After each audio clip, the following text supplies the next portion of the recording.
Hello my dear friends, आज के इस सेशन में हम लोग बायोमेडिकल वेस्ट के बारे में देखेंगे। हमेशा एग्जाम में 15 मार्क्स के लिए बायोमेडिकल वेस्ट के ऊपर डेफिनेशन ऑफ बायोमेडिकल वेस्ट, उसके जो टाइप्स है, कैटेगरीज है और उसका मैनेजमेंट ये पूछा गया है, तो हम लोग आज डिटेल में देखेंगे। सबसे पहले बायोमेडिकल वेस्ट किसे बोलेंगे?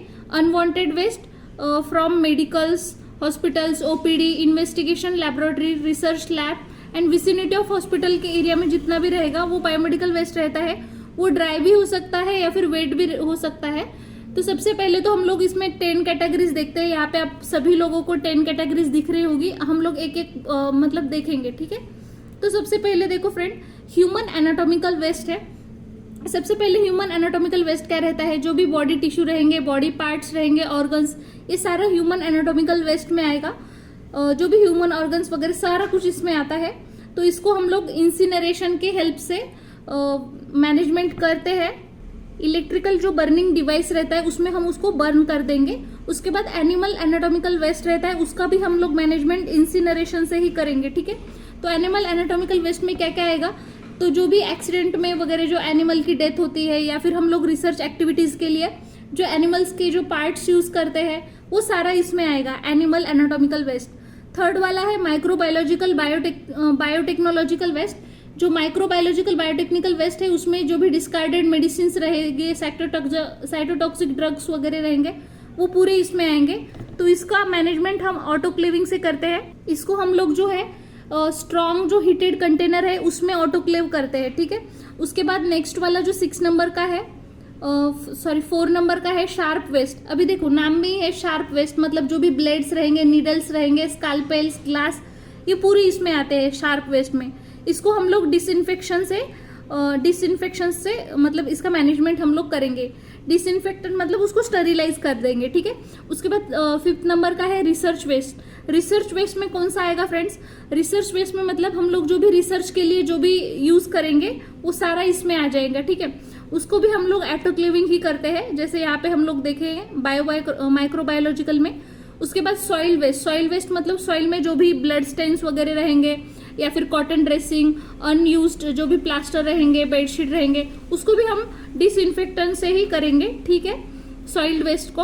उसके बाद सॉलिड वेस्ट। सॉलिड वेस्ट में मतलब इसमें बॉटल्स आएंगे, कैथेटर्स आएंगे, इंट्रावेनस सेट्स जो भी रहेंगे वो सभी।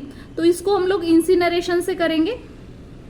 उसके बाद जो नेक्स्ट वाला है लिक्विड वेस्ट। लिक्विड वेस्ट में जितने भी रहेंगे जैसे कि डेटॉल्स रहेंगे, disinfecting agents, phenol, urine, stool, ये पूरा इसमें आता है लिक्विड में। इसको हम लोग इन्फेक्शंस के थ्रू मैनेजमेंट करेंगे। उसके बाद नेक्स्ट जो 2 कैटेगरी है, एक है ऐश। ऐश जो रहती है जिसको हम राख बोलते हैं, ठीक है, इसको हम इनर्टाइजेशन करते हैं। मैं आपको लास्ट में बताऊंगी इनर्टाइजेशन करने के लिए हमें कितना परसेंटेज में क्या क्या मिलाना होता है, तो वो इनर्ट हो जाता है, वो हम लोग देखेंगे, ठीक है। उसके बाद 10th नंबर का जो है केमिकल वेस्ट। तो केमिकल वेस्ट में देखो मेनली जो H2SO4 है, HNO3 है, मतलब सल्फ्यूरिक एसिड, नाइट्रस एसिड है, जो भी लिक्विड फॉर्म में जो भी रहेगा वो सभी इसमें आ जाएगा। इसको है ना लैंड फिलिंग के थ्रू हम लोग मतलब उसका मैनेजमेंट करते हैं। अकॉर्डिंग टू कलर कोड भी हम लोग देखते हैं कि जो भी हम लोग गार्बेज, जैसे कि हम लोग बहुत प्लेस पे जैसे हॉस्पिटल्स वगैरह में देखते हैं, वहाँ पे अलग अलग डस्टबिन्स रहते हैं, उसमें अलग अलग कलर्स के भी रहते हैं। जैसे स्पेशली यहाँ पे red, black, yellow, green, blue या फिर व्हाइट ये रहता है। उसमें एक नंबरिंग्स भी रहती है। अगर समझो किसी प्लेस पे अगर वो डस्टबिन प्रेजेंट नहीं है अलग अलग कलर की, तो उसमें नंबर कोड भी दिया रहता है। 3, 6, 7 रहता है रेड के लिए, ब्लैक डस्टबिन के लिए 5, 9, 10 रहता है, येलो के लिए 1 और 2 रहता है, ग्रीन के लिए 8 रहता है और ब्लू और व्हाइट के लिए 4 रहता है। तो ये नंबरिंग्स वहां पे उस पे रहती है। तो हर एक डस्टबिन आपको ये सभी को पता होना चाहिए, रेड डस्टबिन में हम कौन सा गार्बेज डालते हैं। तो रेड में हम लोग जैसे प्लास्टिक वेस्ट है, कैथेटर्स है, इंजेक्शंस है, सिरिंज है, जो भी आईवी बॉटल्स वगैरह है वो उसमें डालते हैं हम लोग। इसका मैनेजमेंट हम लोग कैसे करेंगे? तो ऑटोक्लेविंग से करेंगे, ठीक है। सेकेंड वाला जो है ब्लैक। ब्लैक में हमने नंबरिंग देखा 5, 9, 10।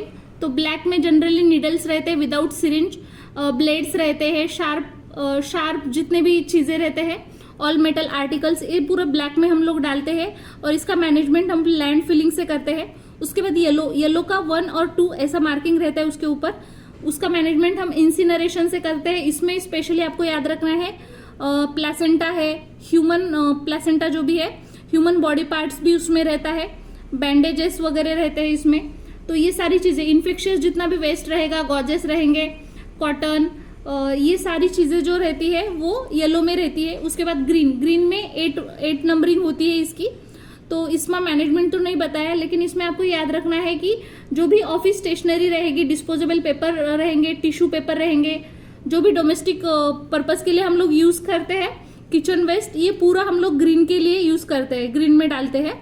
और जो लास्ट वाला रहेगा ब्लू और व्हाइट, इसमें हम लोग जनरली जो भी ऑल टाइप्स ऑफ हम लोग ग्लास बोल सकते हैं, ग्लास बॉटल्स, आर्टिकल्स, जो भी डिस्कार्डेड मेडिसिन वगैरह रहती है वो हम लोग ब्लू या फिर व्हाइट में डालते हैं। और इसका मैनेजमेंट हम लोग केमिकल शेडिंग से करते हैं। अभी हमने देखा था ऐश को हम इनर्ट करते हैं, तो कैसे करते हैं, तो उसकी एक प्रोसेस रहती है, process of inertisation. Mixing of waste in the following percent, हमेशा कोई भी वेस्ट हम लोग मिक्स करते हैं तो इसी परसेंटेज में हमें उसको मिक्स करना पड़ता है। सबसे ज्यादा जो भी वेस्ट हम लोग लेंगे वो 65% होना चाहिए। उसके बाद 15% लाइम मतलब CaO होना चाहिए। उसके बाद 15% सीमेंट उसमें ऐड करते हैं हम लोग, और 5% वाटर ऐड करते हैं। ये जो होल मिक्सचर रहता है उसको हम लोग एकदम होमोजेनियस जो भी मास रहेगा उसमें कन्वर्ट करते हैं, जिसको इनर्ट मास बोला जाता है। उसको पहले ड्राई करेंगे और ड्राई करने के बाद जहां पे भी जरूरत हो वहां पे हम लोग उसको ट्रांसपोर्ट कर देंगे। अगर हम लोग ये इनर्ट करते हैं तो उसका हमें क्या फायदा होता है, तो सबसे पहले कि इसमें एक्स्ट्रा फंडिंग की जरूरत नहीं होती है, कॉस्ट इफेक्टिव रहता है, इंग्रेडिएंट बहुत इजीली अवेलेबल होते हैं, और टाइम सेविंग है, और useful for the public sector के लिए भी यूजफुल रहता है। सो फ्रेंड, अभी तक हमने बायोमेडिकल वेस्ट के बारे में पूरा देखा है।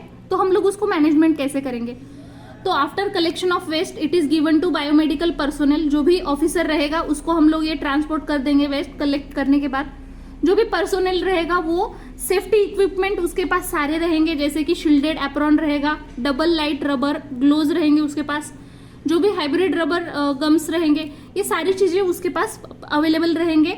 और ये जो पर्सोनल रहेगा has carried the whole container, मतलब पूरा कंटेनर वो लेके जाएगा, and it take it safely to the management area, जो भी जहां पे भी उसको वो मैनेजमेंट करना है उस एरिया में वो लेके जाएगा। To prevent infection, mask, goggles and face shield is also use, मतलब वो गॉगल्स अच्छे से या फिर जो भी फेस शील्ड रहेगा वो अच्छे से यूज करेगा। Spillage occur the personnel, doctors, nurse, hospital for rechecking, अगर कोई स्पाइलेज हो रहा है वहां से तो उसमें रीचेकिंग करने के लिए जो भी डॉक्टर्स, नर्स, ये सारे लोग अवेलेबल रहेंगे। और वो जो गाड़ी का ड्राइवर रहेगा मस्ट ऑल्सो भी ट्रेन, उसको भी ट्रेनिंग दी जाएगी पहले ही regarding the procedure of management. और एक चीज आपको याद रखनी है फ्रेंड, बायोमेडिकल वेस्ट मैनेजमेंट का एक एक्ट भी हुआ है जो कि कम फोर्स ऑन 28 मार्च 2016 में आया था। ये बहुत ही शॉर्ट टाइटल एंड कमेंसमेंट है। And the room shall be, जो भी रूम जिसमें हम लोग ये मैनेजमेंट कर रहे हैं उसमें पहले तो जनरेट करना है, कलेक्ट करना है, रिसीव करना है और उसको स्टोर करना है। Treatment with any form including hospital, nursing home, veterinary institution, animal hospital, path lab, pathological जो भी लैब्स रहेंगे, आयुष हॉस्पिटल, एजुकेशनल इंस्टीट्यूट। और एक वेस्ट रहता है फ्रेंड सॉलिड वेस्ट, तो उसका भी हमें क्वेश्चन आता है, explain definition and type of solid waste and describe its management. तो डेफिनेशन क्या होगी, waste which is also called as a litter या फिर रबिश, उसी को वेस्ट को ही लिटर या फिर रबिश बोलते हैं, which is generated from the house hold, kitchen, streets, public health sector, factories and building, उसी को हम लोग सॉलिड वेस्ट बोलते हैं। इसके 4 टाइप्स बताए हैं। पहला तो फूड वेस्ट है जो कि हाउस होल्ड गार्बेज जिसको बोलते हैं। सीवेज वेस्ट जो है स्लग या फिर स्कम, जो भी suspended particle in water and concrete waste. Third जो है डिमोलिटेशन वेस्ट या फिर इसको ही इंफ्रास्ट्रक्चर बोलते हैं, जैसे bricks, cement, gravels, broken pipes, ये सभी इसमें आता है। और लास्ट वाला है डेड, जो भी डेड बॉडी ऑफ एनिमल्स रहेंगे, ठीक है, डेड बॉडी ऑफ एनिमल्स। तो इसमें टाइप ऑफ सॉलिड वेस्ट कैसे हम लोग मैनेज करेंगे, सबसे पहला है डंपिंग। डंपिंग जो है वेरी वेरी आउटडेटेड मेथड है फॉर द गार्बेज मैनेजमेंट, अभी वो प्रैक्टिस नहीं की जाती है, उसके बहुत सारे ड्रॉबैक्स है, इसी वजह से वो अभी प्रैक्टिस की नहीं जाती है। तो सबसे पहले देखो इसमें क्या क्या है, the refuse is accessible to flies and rodent, unpleasant appearance आता है और बैड ऑर्डर आता है इसमें से। There are chances of dispersion, वो स्ट्रीट या फिर रोड्स पे ऊपर पूरा डिस्पर्स होने की चांसेस है। और पोल्यूशन भी होता है, लैंड, सॉइल, एयर, वाटर। दूसरी जो मेथड है वो है सैनिटरी लैंड फिलिंग, से भी हम लोग सॉलिड वेस्ट को मैनेज कर सकते हैं। उसमें भी 3 टाइप्स आएंगे, ट्रेंच मेथड, रैम्प मेथड और area method. Find a land which is uneven, land which is diameter of 2 to 3 metre, ऐसी एक हमें लैंड ढूंढनी है जो अनइवन हो। वो जो है 2 to 3 मीटर्स हो एंड उसकी जो डेप्थ रहती है 1 to 2 मीटर रहनी चाहिए। जो भी गार्बेज हमने डंप किया है उसके ऊपर पूरा मड का कवरिंग होना चाहिए। The method is done for less than 10,000 population. So friend, quick में रिवीजन करने के लिए आप भी ऐसा एक चार्ट बना सकते हो जिसमें आप लोग मेन जो भी वेस्ट रहेगा वो और उसका मैनेजमेंट लिख के आप याद कर सकते हो, क्योंकि बाकी का तो कुछ भी आपको याद रह ही जाता है, लेकिन ये मेन चीज़ अगर भूल जाएंगे तो फिर नहीं चलता है। ठीक है, थैंक यू फ्रेंड्स।